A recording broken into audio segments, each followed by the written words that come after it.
My name is Peter Sloan, a principal at 360 Architecture, and I was the lead architect and designer for the renovation of the whole person building at 3710 Main.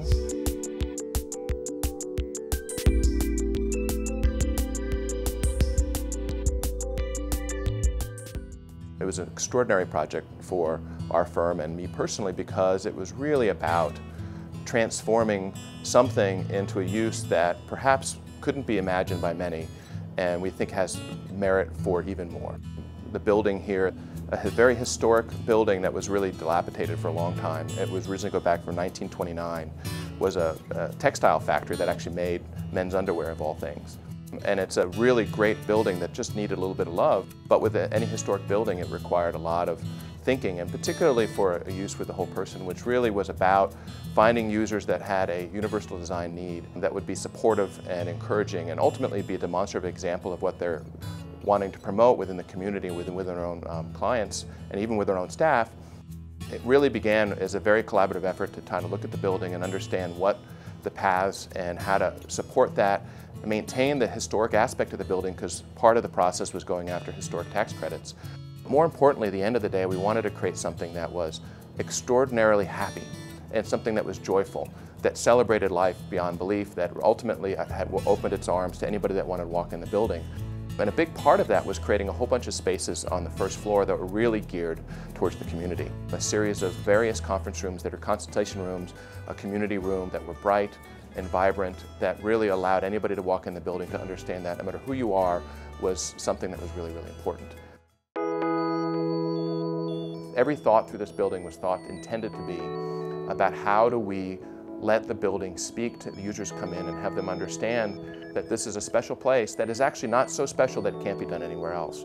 That it really is intended to create a built environment that is very welcoming for others and for all, and that no matter who you are, it will work for you. And that is the true definition in our mind of what universal design is to create something that is universally applicable no matter who the user is, but is sensitive enough to be specific and humble enough to take into account of all the things that are really important to all.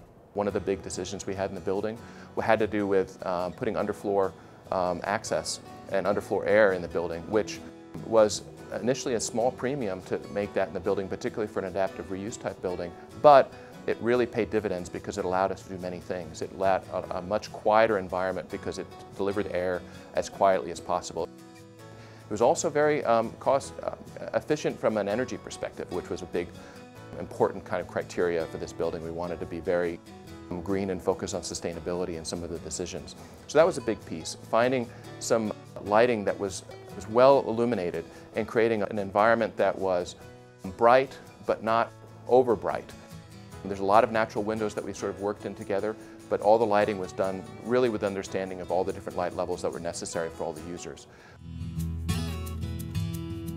We looked carefully about kind of the carpet and all the floor surfaces, knowing that there's a different need for chairs and tactile aspects within it. And we're very sensitive to that and use that for textural transitions and colors, because there's a lot of columns in the building and we worked very carefully to try to put those in places that really were not obstructions and were not barriers. Within the color scheme as well, we also tried to thematically create it so it became zoned that was intuitive. So green areas had to do with circulation areas, and then blue areas had to do with kind of water and use areas that way, and orange areas that are sort of bright colors were work areas. And those become thematic throughout that also helped part of the branding that was really extending kind of what whole person was out there in the community as well. Acoustics was always a very, very big deal as well, and so we were very careful about with the existing structure, which was a lot of exposed concrete. We're very methodical about trying to put material on there that kept it as quiet as possible.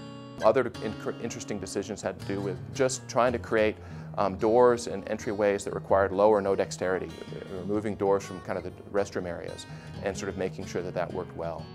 Hands-free kind of doors when you come into the building was kind of a big deal.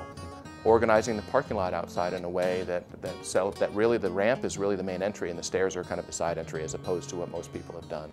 Also creating within the building itself some office spaces that just for the first time motivate these people that do an amazing job reaching out to the community, of having them work in a space, quite honestly, that they've deserved for a long time. That can allow them to do their job and serve the clients that are really in desperate need of help and support in a way that is unequaled.